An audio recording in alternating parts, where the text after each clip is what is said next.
Jeanette Gibson from Cisco, Simon Segars of ARM, and our moderator, Larry Weber of Racepoint Group and W2 Group. Thank you all for being here. And I would also like to thank our program sponsor, Racepoint Group, with a special nod to Bill Orr, R.J. Bardsley, and Jackie Lustig. In addition to supporting our program, Racepoint Group has generously provided the copies of Larry Weber's fourth book, Everywhere, at each of your chairs today. Please join me in thanking Racepoint.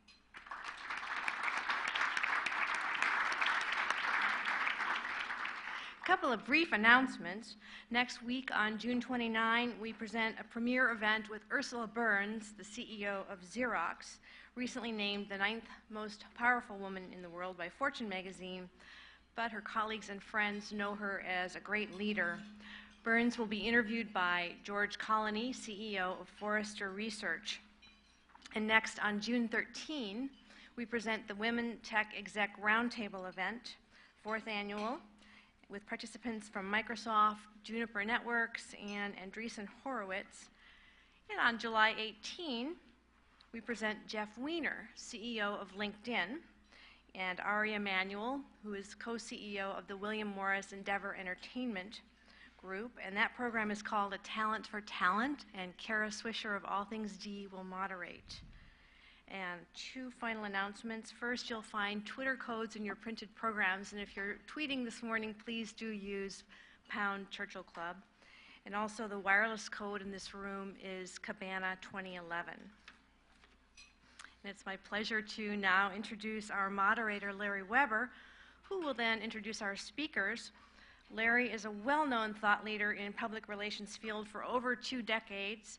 What's not so well known about Larry is that in his youth he was a roadie for the Rolling Stones, and that he has a master's degree in British literature.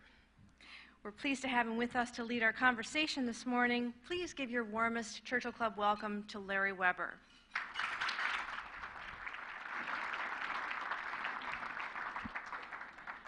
Actually, the highlight of that tour was their opening act at that time, which was a young Jamaican singer named Bob Marley. And so that was far more interesting than watching Mick and Keith sometimes. But thanks for having me and us.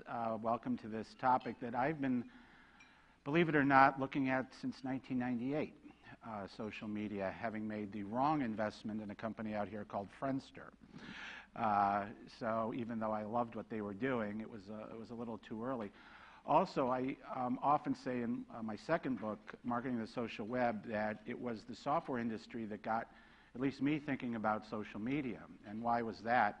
It was because early in the day, software companies would bring all their competitors, not their competitors, but the competitors of their clients together. So the CIOs of all banks would get together and talk about the issues facing them in software. And I thought that was very odd at first, because it was like putting competitors next to one another to help solve problems for the betterment of the whole industry. And I think that's why you're going to see business to business ultimately, I think, really embrace it with depth, social media and marketing.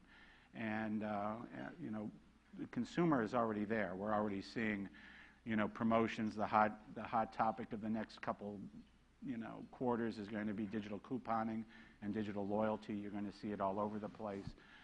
And of course, the IPOs of social media you're going to see. But we're here today to talk about, I think, the social enterprise, because I think it impacts more than just marketing.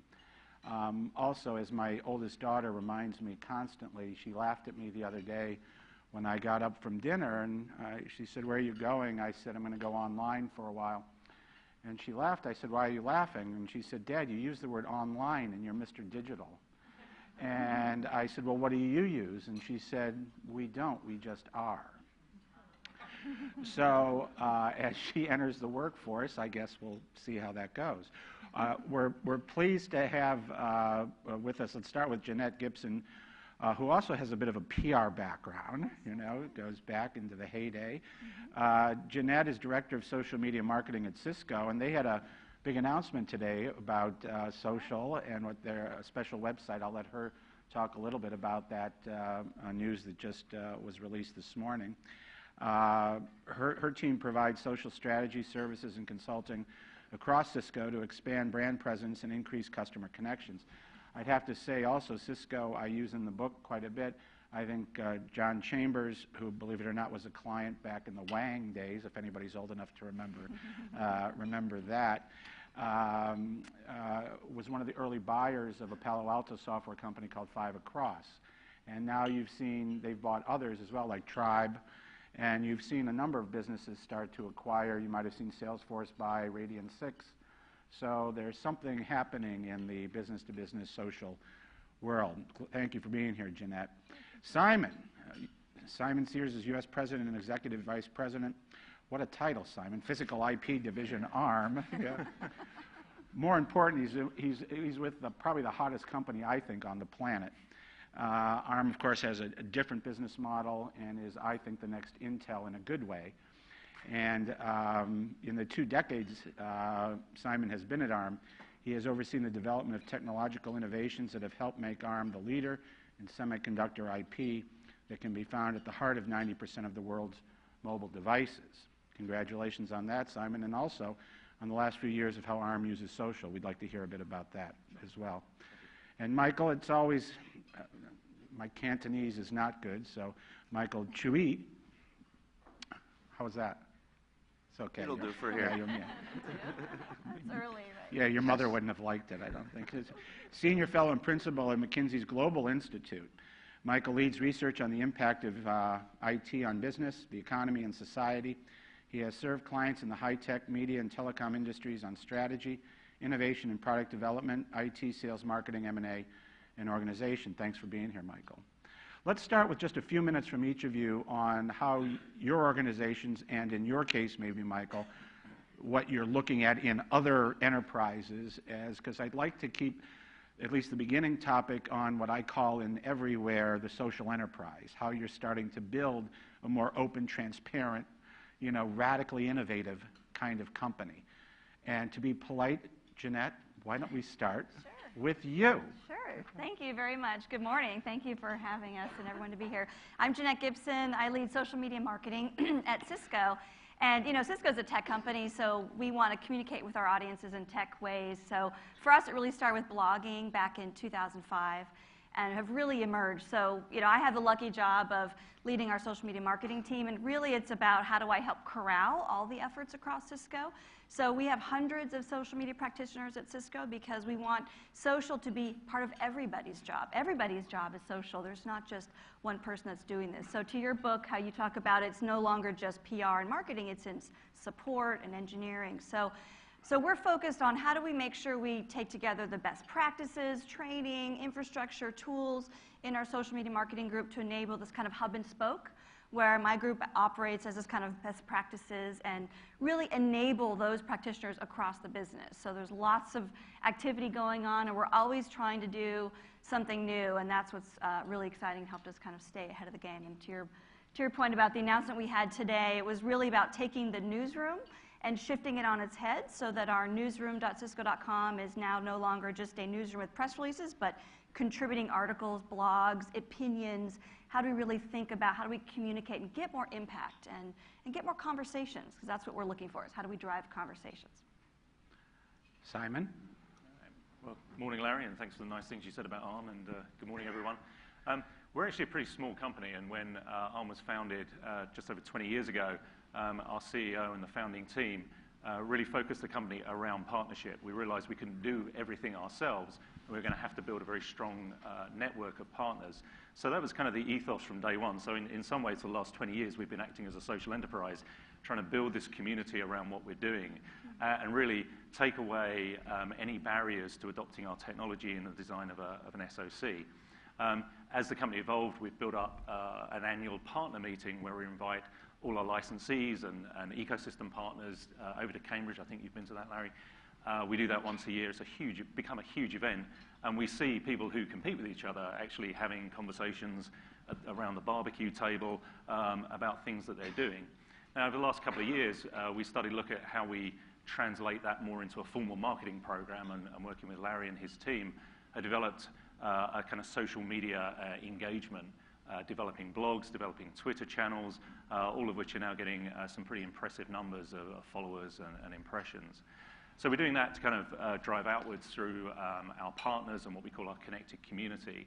And we're also looking at trying to use some of these tools internally to foster collaboration across the company. Within my team, we started using Yammer about a year ago as a mechanism for sharing information internally, and that has grown up around the company at quite a staggering rate. So we're using these tools externally to communicate with our customers and our partners, and we're using these tools internally to try and make our organization more effective. Michael. Thanks, and again, thanks for being here. And I will not give my remarks in Cantonese, but at McKinsey's Global Institute, we're McKinsey's research arm, and so not quite as long as Larry's been studying. We've been looking at the use of social technologies within the enterprise. We've been surveying thousands of global executives for the past 5 years or so. And some of the things that we found, just as thought starters, we have seen continuing adoption, as my fellow panelists have described. In fact, I was giving a talk at the senior executive team of a local large software player, and it was the morning of a conference after I think a celebration, and people looked a little bit tired, and they didn't seem to be paying attention. I thought they were doing email or something like that, and I got off the stage. It turned out they have an internal microblogging, and there was all these comments about my comments. Hopefully some of them were complimentary. But we have seen this continuing adoption. But interestingly, we try to peel the onion a little bit about that and asked, for instance, interesting factoid, what percentage of companies that are using social technologies in the enterprise do you think are already deriving measurable business benefits? By survey, but any thoughts? People usually have guessed, yes. 2%. Yeah, it turns out 90%, which is quite a shocking number. Now again, if you double, 2% weren't. Oh, okay. Oh, sorry, 98. So you got slightly lower than that. Maybe in this room it's 98. Good recovery. Yes, exactly. Excellent. But most people think that it's much lower than that. If you look deeper than that, actually, then you try to segment out the companies that are deriving amounts of business benefit. The vast majority are deriving some business benefit, but only a small degree of business benefit. We found 3 other segments of companies that were deriving greater degrees of business benefit. Some of them that were focused on their internal use of these technologies, how to communicate or work with employees better. It was internally focused. They did a little better. Companies that were more externally focused, using these technologies to communicate with external stakeholders, whether or not customers, consumers, suppliers, business partners, et cetera.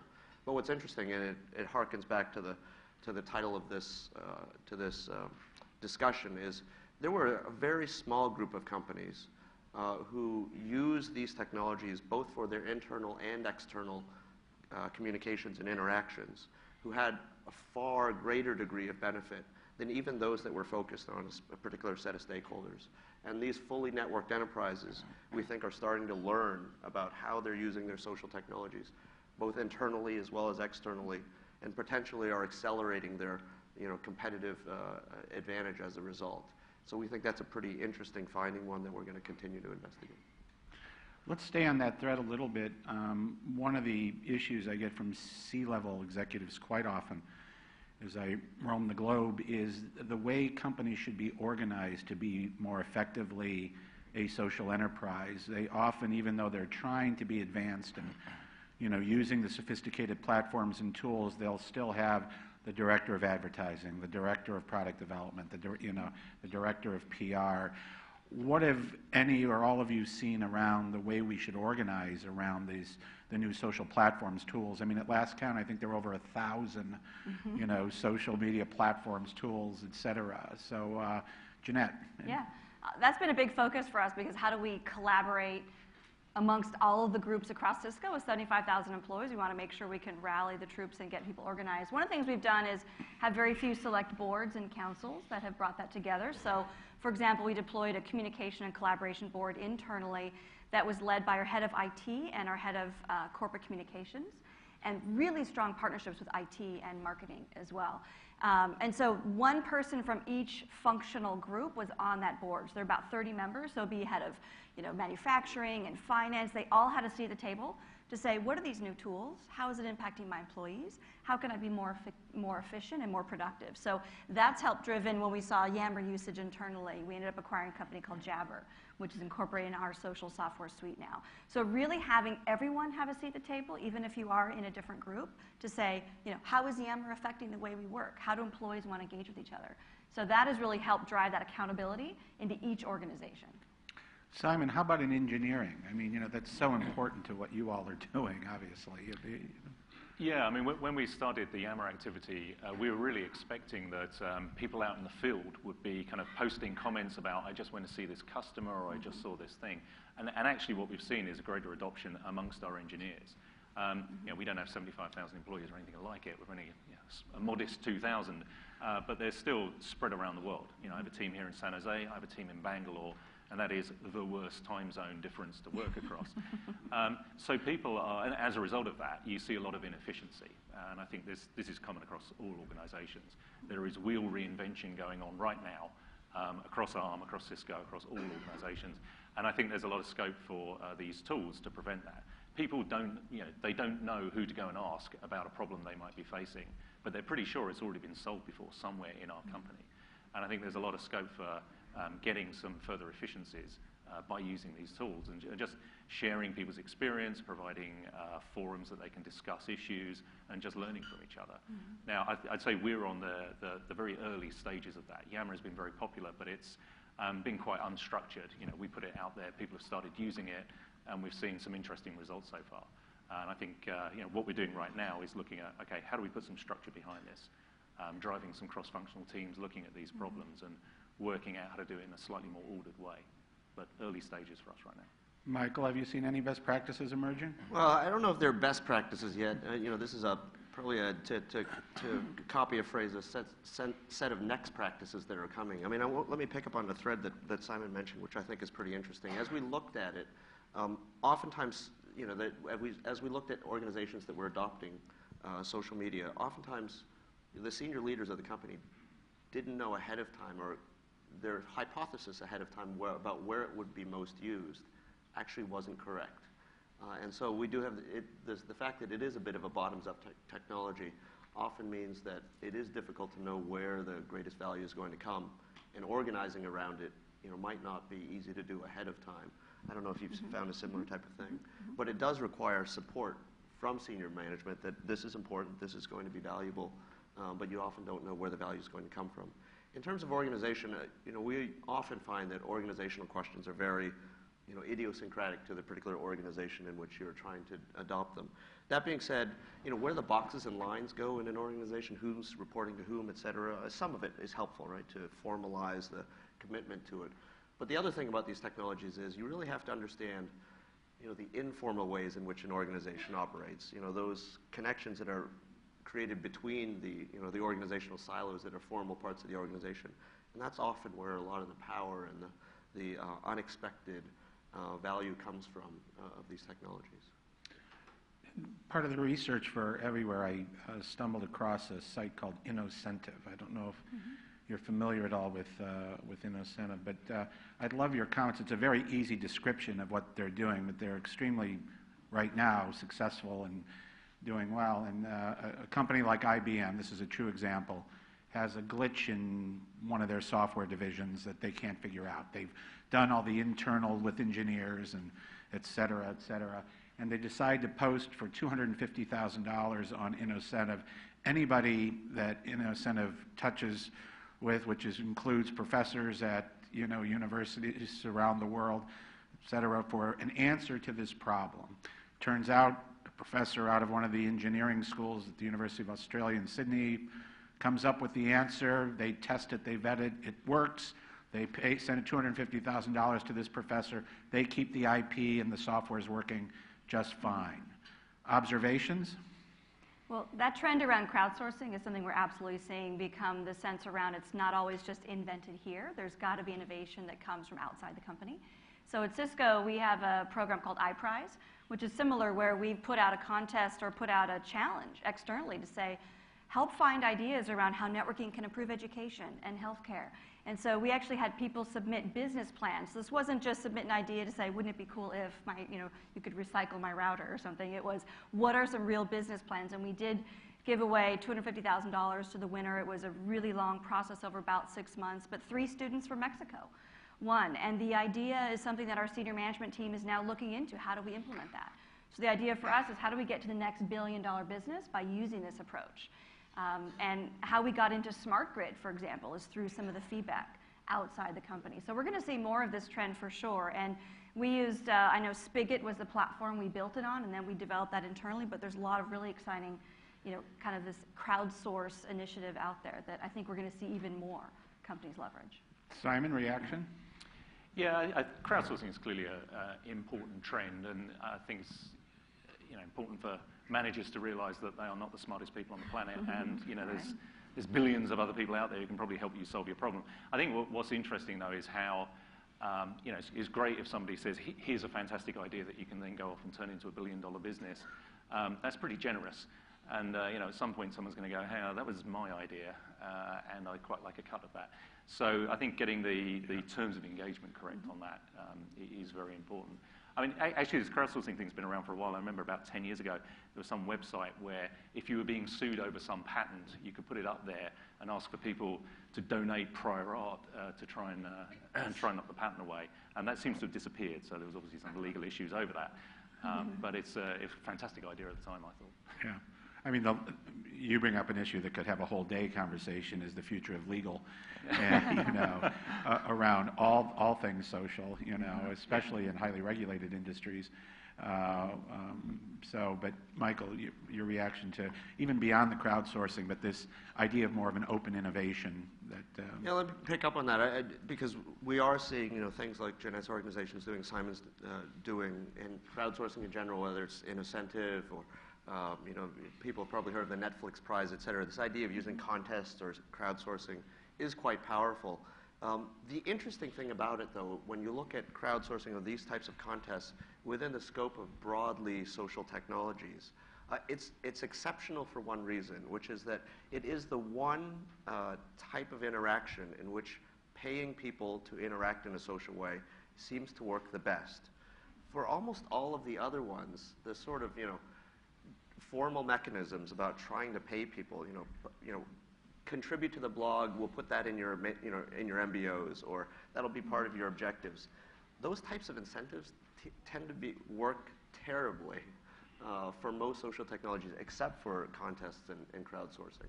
And so, to a certain extent, it's a very powerful concept, and it's something, some of my colleagues wrote an interesting report called "And the Winner Is," right? Just documenting the way these prizes are being used throughout the economy. But the other interesting thing, it is really exceptional in that for most of the other social technologies, microblogging, blogging, wikis, et cetera, just the very formal mechanisms of trying to force someone to contribute don't seem to work particularly well. I don't know if you found the same thing internally, Yammer, et cetera. Yeah, absolutely. I mean, we don't force people to try and contribute. We're obviously encouraging them to, but everyone's busy in their day job. So there are people who enjoy doing it and find the time to make it happen, just like most things. But I would agree with you. Putting it on someone's formal objectives, if you don't write 3 blogs by next Wednesday, then you're going to get fired. Or even positive reinforcements like bonus doesn't seem to work very well. 3 companies other than your own that you think are using social in a thoughtful and creative way, even if it's just one. I don't know. Jeanette. Yeah. Lots of companies are doing really cool things. I look at what Microsoft's doing with their MVP program on creating advocacy they've been in the B2B blogging space for a long time, but I look at how they have nurtured their advocates over time and really taken that program and actually people that are engaging online, they actually bring them on site to give feedback about products, to meet with executives. So that whole offline and online, I think, is really powerful. And then I just love watching Starbucks and Coca-Cola. I mean, what they do with Starbucks, with their, My Starbucks Idea site, on really pulling people in and having that feed the business. I mean, they've made an amazing transformation. So I think it's very interesting to see how some of these consumer companies like Coke and Pepsi have been taking user-generated content that's now appearing on TV, right? So it's very interesting to see a lot of the companies.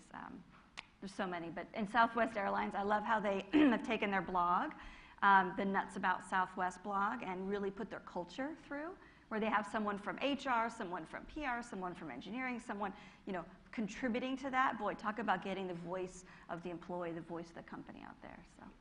Any company come to mind, Simon? I was actually going to say Starbucks. I mean, I think they do a great job of creating an almost religious cult around their product and using these modern tools to expand the reach of that cult. Yeah. I mean, actually, within our own space, I think, bizarrely, some of the tech companies that we engage with are actually very bad at it. They delegate this to PR firms and everything when they ought to be doing it themselves so that their own culture can come across. Now, I think it's a slightly more obvious thing to do if you are a consumer company, because you want thousands of millions of people coming into your stores every day. In a B2B engagement, it's slightly different. It's a bit harder to get conversations going because people don't want to help their competitors, whereas the general public seems absolutely fine telling Starbucks which flavor of coffee they like. Right. That's one of the only frustrating areas I find is I understand why on the consumer side of social there needs to be quick promotions and digital couponing and digital loyalty, but it tends to be, it's not really about conversations as much as it's about traditional marketing in a lot of ways. So we might table that for now for a second. But Michael, any companies come to mind for the? As Simon said, I think the natural place to look is at a lot of these consumer companies, which have a lot of, even if in many cases it's just traditional marketing, some of them are starting to create more conversations. But we often get the question, who does it in B2B? And I think Jeanette's organization is actually, in terms of the eating its own dog food, does some interesting things, both externally as well as internally, that we've heard about. So. Well, I've got to at least get one marketing question in, right? Kind of thing. I'm reminded of a quote. I think I put it in everywhere. I took a bizarre course in high school called Cultural Arts from a little French person. We had to call Madame Coval, and she used to end every class by saying that, boys, we didn't go to sleep in the Renaissance and wake up in the Baroque.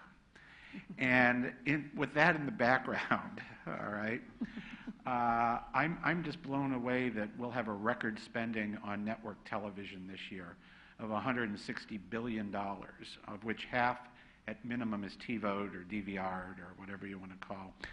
I try to say that building a social enterprise is akin to building a new brand, and a brand over time comments about why we're in this bridge period or this time where we're still buying broadcast techniques to try to create brands. Is it that they should be part of the mix? Is it that we just don't learn very quickly?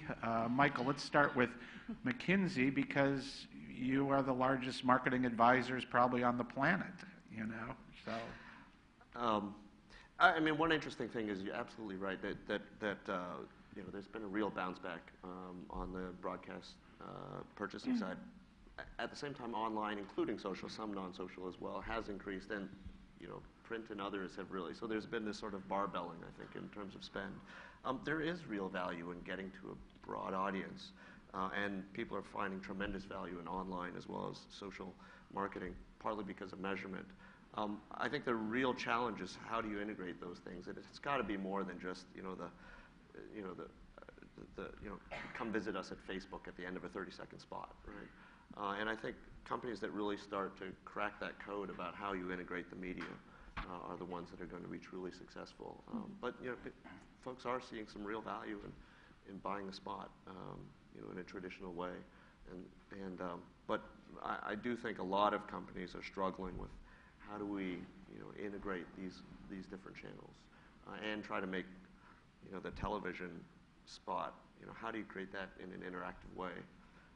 Are some of the things that people think more about, and the greater degree to which video gets consumed in online and IP-driven ways that do allow more interactivity and measurement does start to point the direction towards integration of those media. Jeanette?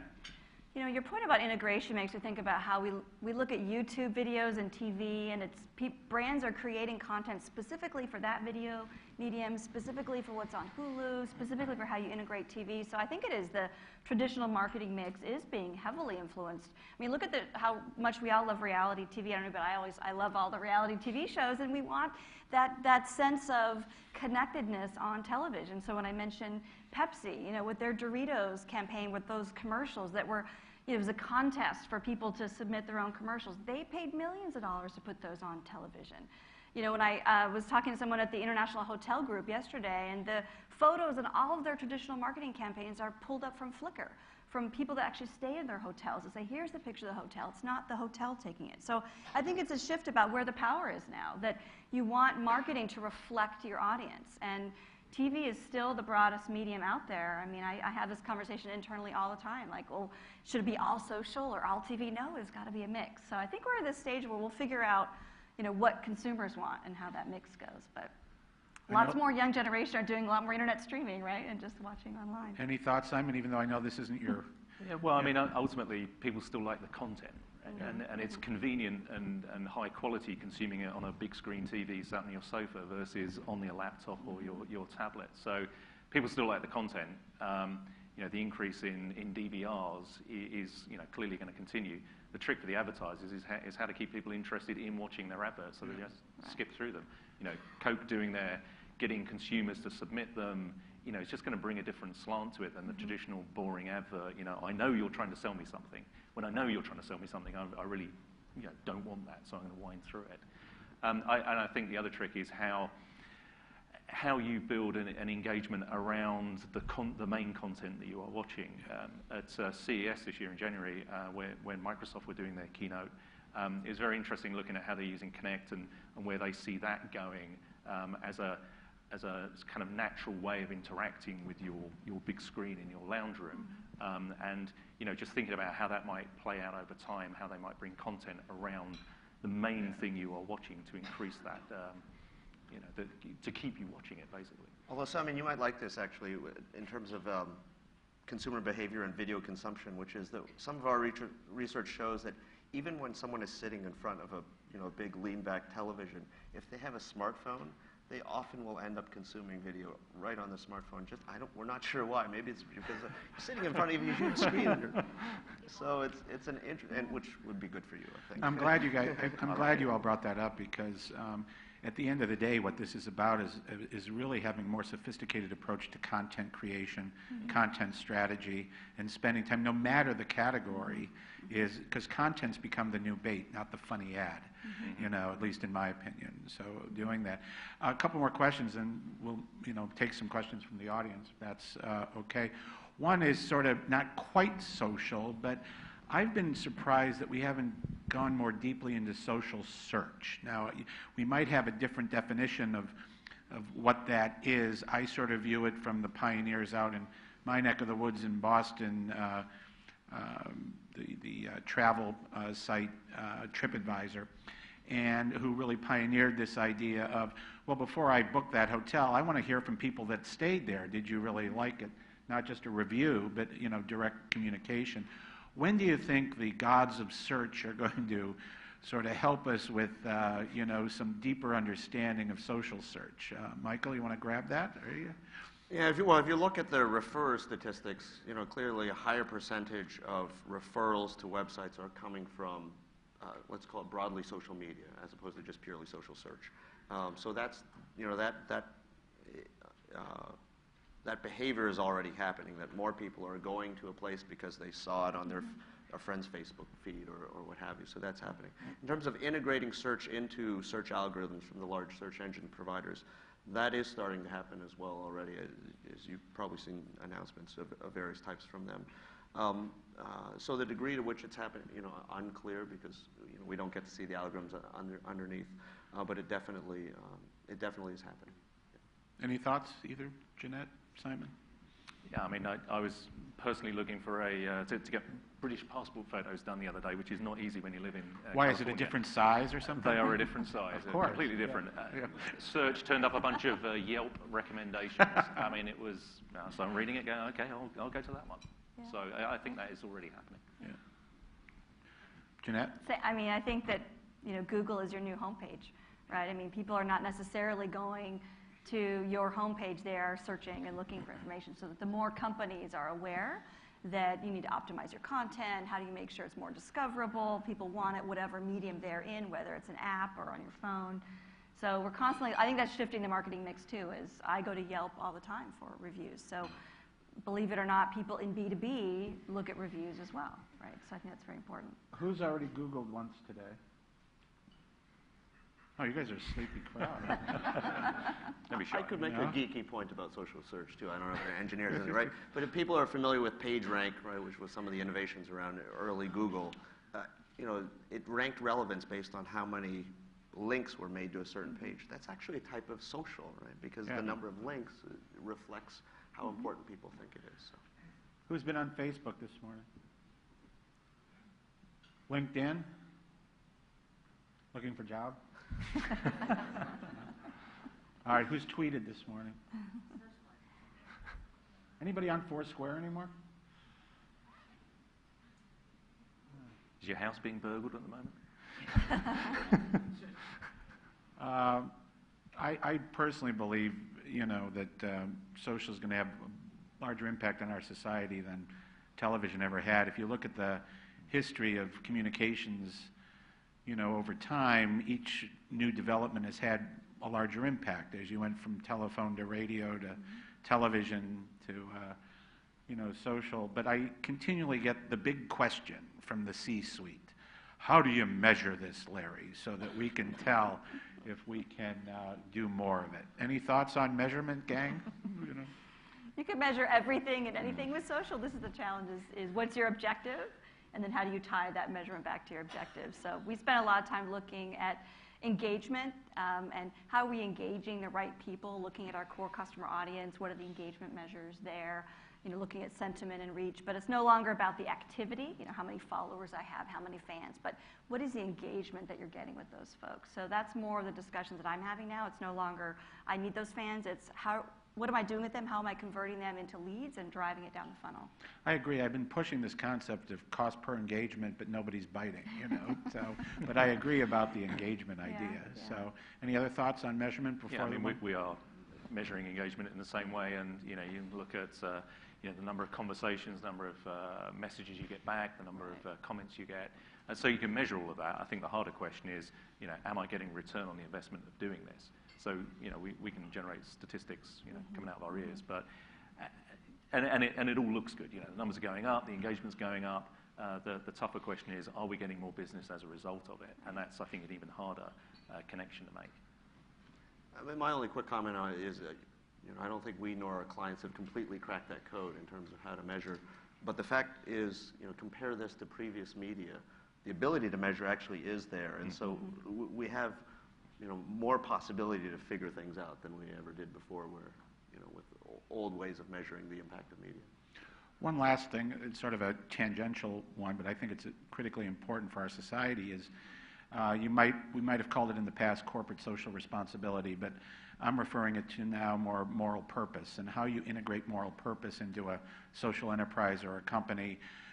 ARM might not have known it, but, the low power and sustainability was something that was going to be good for people, that it's designing chips that don't use as much power.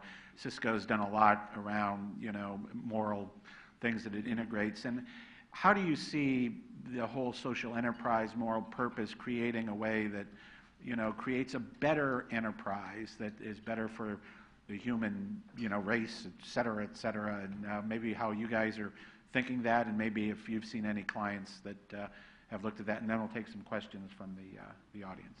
Good. It's an amplifier of human effort, and so the degree to which organizations are purpose-driven or mission-driven, et cetera, it can really drive things. There are a group of academics at Stanford, for instance, who understand how to, or are studying how to drive social change, and that includes within corporations. If you look at the impact of social media, potentially in this set of things that people are calling the Arab Spring, right? I mean, there are a lot of ways in which these can really be an amplifier. It probably can be an amplifier for the bad as well as for the good, right? So at the end of the day, but it is an amplifier of what people want to do. We're seeing the power of communities internally really bring employees together. I mean, the amount of volunteerism we're seeing internally is really on the rise. And so employees are using communities to say, if it's Teachers Without Borders, or if it's NetHope, or if it's going to Second Harvest, people are rallying across the company and really participating more and more. So I think, we talked about people want to do it for recognition. They want to do it because they want to feel good. They want to participate and engage because it is nice to connect with our colleagues and help. So we're finding more and more we're connecting with our community groups, and employees are really coming together. So it's very exciting to see how communities are helping make that online engagement turn into offline volunteering. Simon, not only ARM, but how do you see the future? I mean, you have one of the deepest ecosystems in the business world. Do you see it eventually also affecting the way your partners do business as well in a more moral and ethical way? Yeah, I mean, I think it creates reinforcement or not of that kind of moral agenda that you set within a company. So, we are about low power, and there's good things for the environment in general in doing that. So, as we see our partners comment on things we are doing via the social media on low power, energy efficiency, it creates a feedback loop. Other people can see that. It allows our employees to see that actually it's not just arms management standing up saying, isn't this good, hug a few trees. It actually does matter to the people who we're actually engaging with. So I think it creates very powerful self-reinforcement. Some questions. Over here. Yes, Morning. identify yourself, please. Absolutely, absolutely. My name is Gustav Toppenberg. I'm with Cisco Systems and part of the IT group that enables social media. So great to hear the story and perpetuate the story. I have a question about the early existence of companies like Facebook, LinkedIn, and others. They really taught us a behavior of how to be social on the internet and not fear the internet. So with what we now see is millions of people, especially in the 18 to 25 age group now, migrating off of Facebook. Is that something that you believe that we can learn from in the enterprise as kind of the next wave of social media, and what they move to becomes kind of the next wave? And is Facebook, LinkedIn, Twitter maybe, the current existence and future existence is almost stagnating the innovation in the space, where we really need other new companies to take their place and do something innovative like Facebook already has moving forward? So two-part question. I'll give you one answer, and then I'll let the panel do, because I've studied this so much. And for Facebook first of all, I view Facebook in a deep respect for my friend Reid Hoffman, who founded LinkedIn. They were pioneers. They're part of a bridge, in this. And in a way, we're treating them like we treated traditional companies. So it's mass media. And that's reinforced by when I see media buyers and they talk about Facebook no different than NBC or ABC, which is bizarre, by the way, to me. If they don't quickly micro-segment like human beings are doing. So believe it or not, on Facebook, there's a podiatrist group that just specializes in the big toe.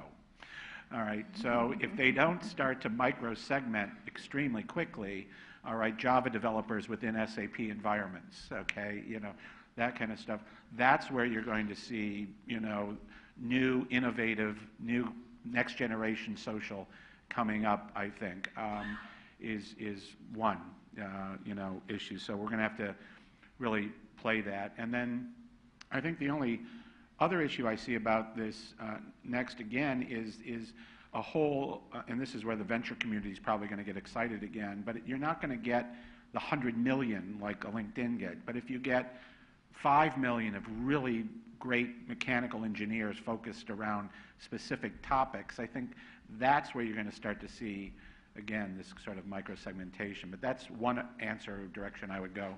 You guys? Yeah, I mean, I think Facebook, LinkedIn, pioneers, and like any industry, that's going to mature. There's going to be spin-offs that come from that. And they've grown so quickly. And I think one of the things is it's, with social media, it's not one size fits all. And Facebook is a platform, and LinkedIn does a few things very well. People are going to find, now the idea has been triggered in people's minds, other things they want to do. And these smaller communities coming up to, discuss the benefits of reinforced concrete. Who knows? Next question, over here. Yep. Hi, I'm Stein Amstrøm from Company Book. It seems to me like social media has primarily been implemented in a B2C setting. How do you guys see this being implemented more in a B2B environment over the next few years?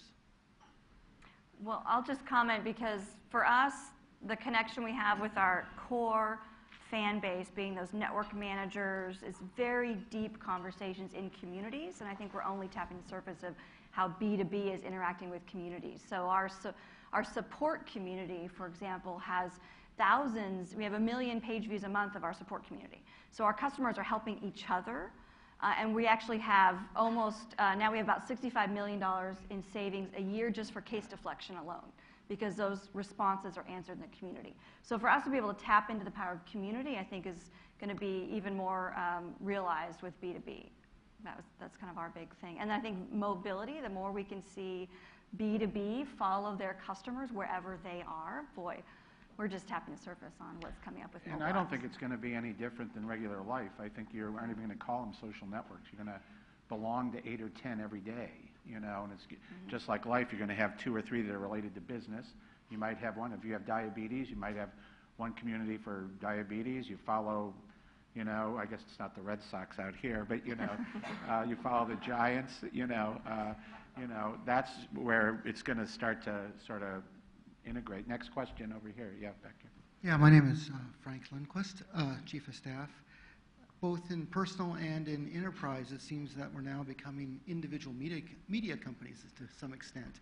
We're creating content, we're editing it, we're choosing where to publish it, we're potentially looking at user data for the people who are following us and analytics.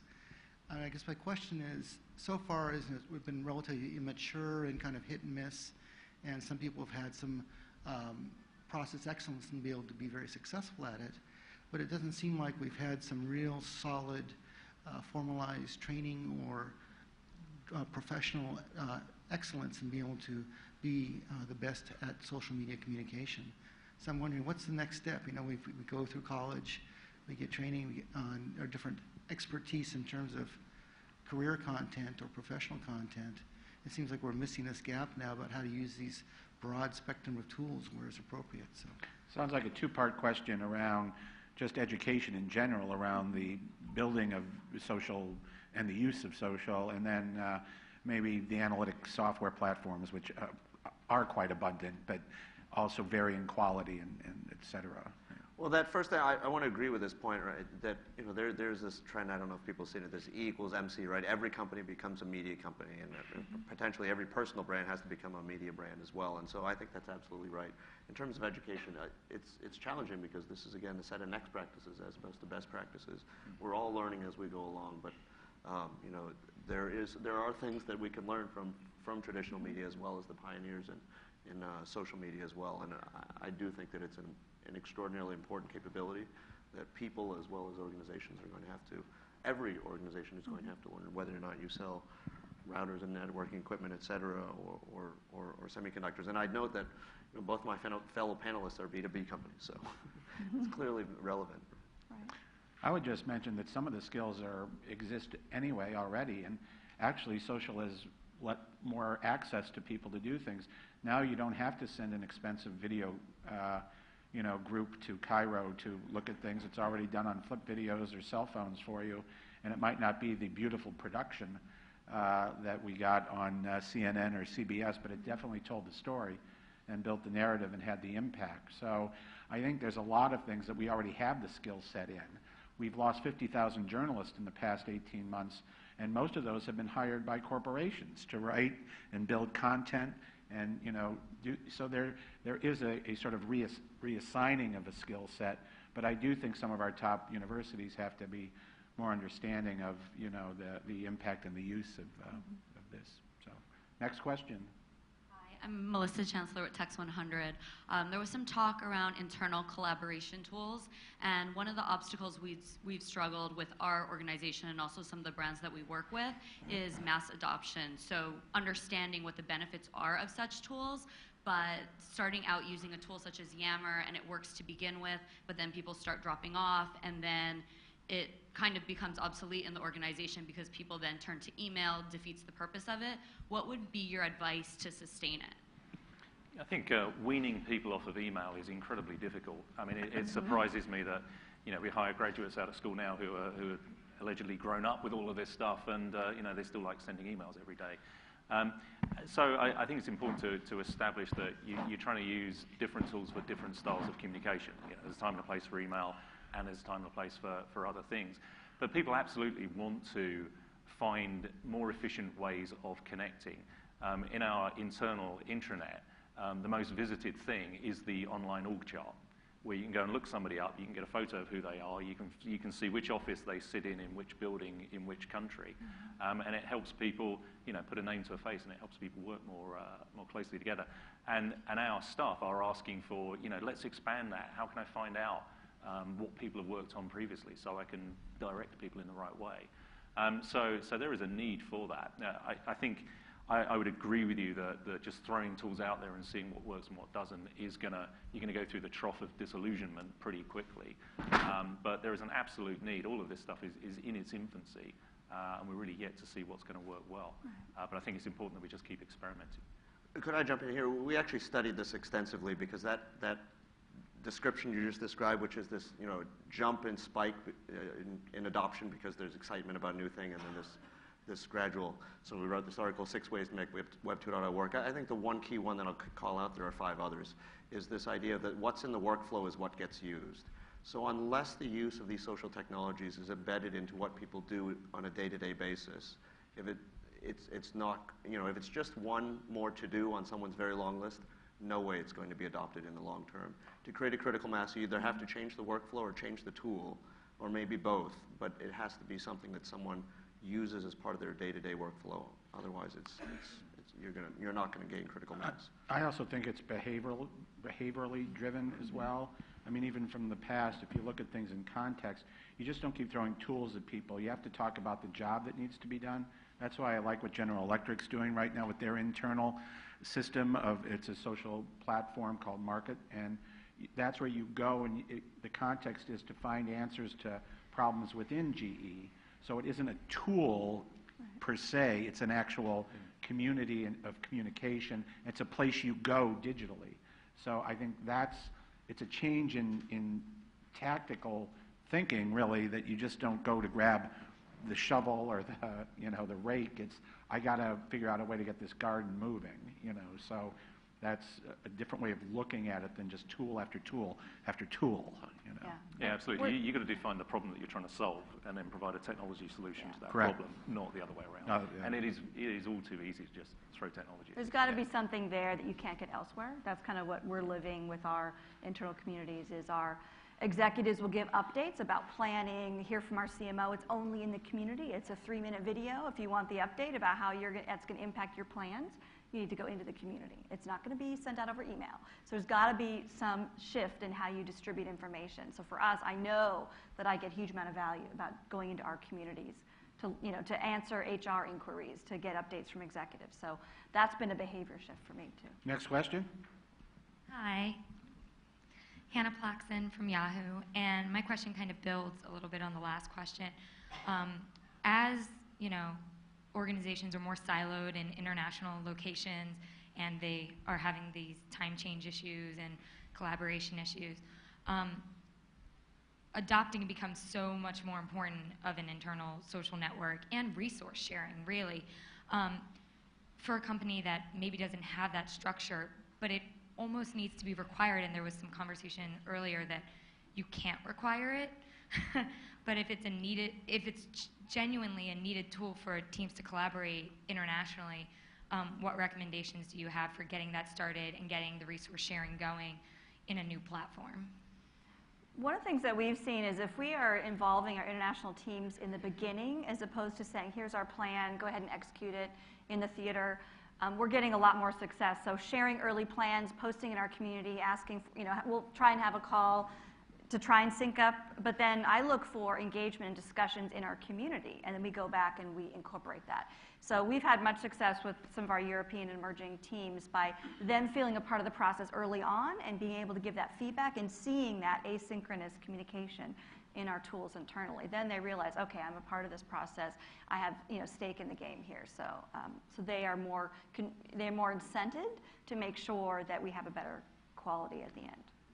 Let me come back to my comment previously, which I don't want it to be interpreted, you can't require it, but it's really, again, as Jeanette describes it, if you make it part of the practice, then it becomes more heavily adopted. So for instance, we've heard about organizations and talked with organizations where the employee to manager conversations, except maybe some things like comp, et cetera, actually occur through social media rather than being emails back and forth. Here's my report for what I did this week. Wouldn't it be more helpful to the group if everyone could see what people were doing this week and it was searchable, et cetera? And that just becomes part of the practice.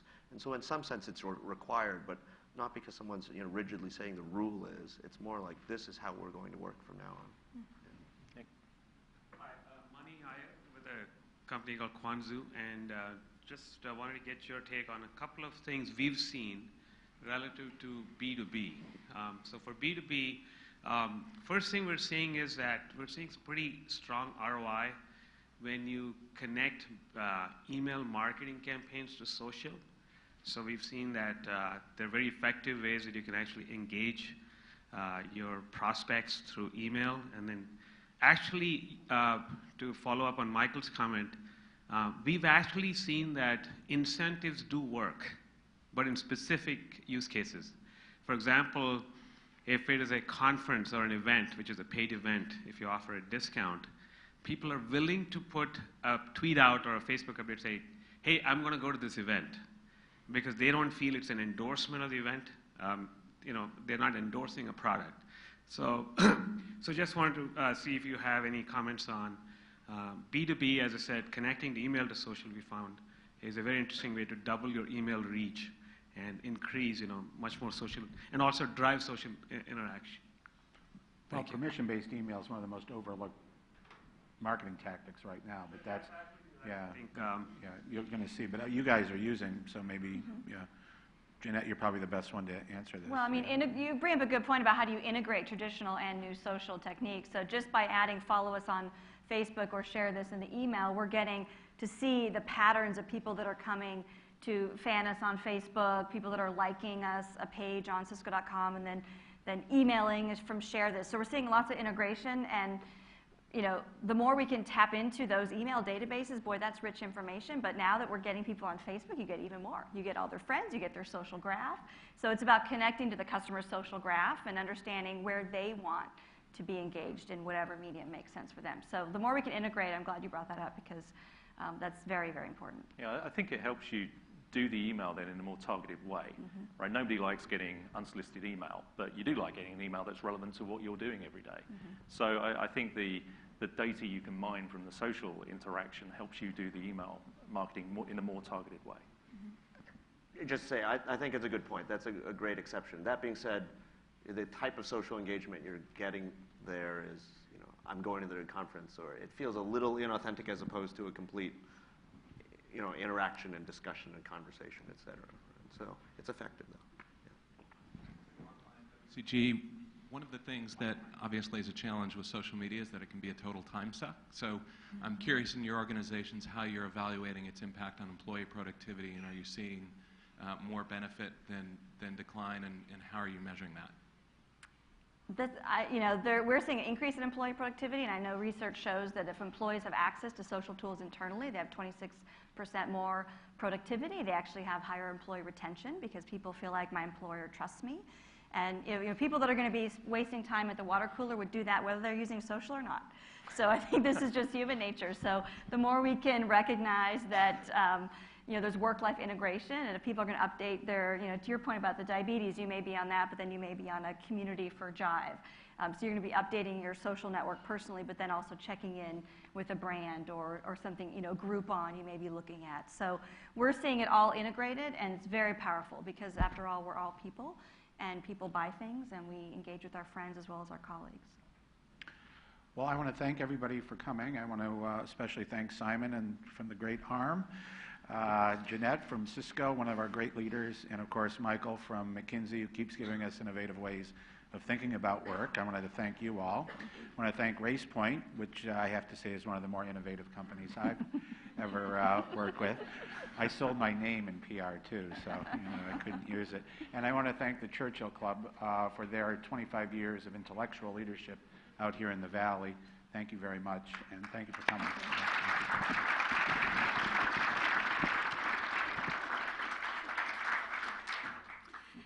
So on behalf of the Churchill Club and our audience, I also want to thank Larry and all of our speakers, and as a small gesture of our thanks, we have for you this Smokin' Cool Churchill Club t-shirt. Please wear it in good health. Thanks again to Racepoint Group for their support, and you have been a terrific audience. Thank you for coming. Have a great day.